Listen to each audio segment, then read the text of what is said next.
আমরা ধর্মীয় গ্রন্থে ভগবান পরশুরাম সম্পর্কে অনেক তথ্য পাই।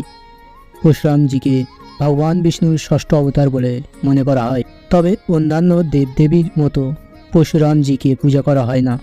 এর কারণ কি? এবং আজ আমরা এই নিবন্ধনে পরশুরামজির জীবনের কিছু গুরুত্বপূর্ণ ঘটনার সম্পর্কে বলবো। রহস্যময় পুরাণকথায় আপনাদের সবাইকে স্বাগতম। পরশুরামজি ঋষি যমদগ্নির পুত্র ছিলেন এবং তাকে ভগবান বিষ্ণুর অবতার বলে মনে করা হয়। তার পিতামাতার দ্বারা তার নাম ছিল রাম, কিন্তু শিব তাকে পরশুরাম নামে একটি অস্ত্র দিয়েছিলেন এবং তাই তার নাম পরশুরাম জনপ্রিয় হয়েছিল।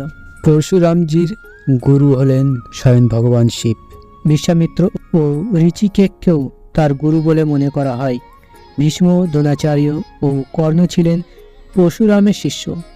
পরশুরামজি ভগবান রামকে সারাং নামে একটি ধনুক এবং ভগবান কৃষ্ণকে সুদর্শন চক্র দিয়েছিলেন। তিনি ভগবান রাম ও কৃষ্ণকে ধর্ম প্রতিষ্ঠা করতে সাহায্য করেছিলেন। পরশুরাম একবার বাবার নির্দেশে মাকে হত্যা করেছিলেন। যাই হোক, পরে যখন তার বাবা খুশি হন এবং তাকে বর চাইতে বলেন, তিনি তার মাকে জীবিত করার বর চান। একবার যখন পরশুরামজি ভগবান শিবের দর্শনে যাচ্ছিলেন, তখন গণেশ তাকে বাধা দেন। রেগে গিয়ে পরশুরামজি কুঠার দিয়ে গণেশজিকে আক্রমণ করেন। আঘাতের কারণে গণেশজির একটি দাঁত ভেঙে যায়। তখন থেকেই গণেশজিকে একদন্ত বলা হয়। পরশুরামজি 21 বার পৃথিবী থেকে অহংকারী ক্ষত্রিয়দের ধ্বংস করেছিলেন। যেখানে প্রচলিত বিশ্বাস হল পরশুরামজি সমস্ত ক্ষত্রিয়দের ধ্বংস করেছিলেন, এটা ভুল। পরশুরামজির শত্রুতা ছিল শুধুমাত্র হায়াং বংশীদের সাথে। পরশুরামজিকে 7 চিরঞ্জীবীর একজন মনে করা হয়।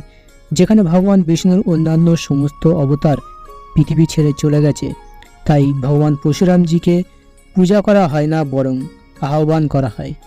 এর সাথে পরশুরামজিকে ভগবান বিষ্ণুর উগ্র অবতার বলে মনে করা হয়, যার পূজা করলে আপনি প্রচুর শক্তি পান।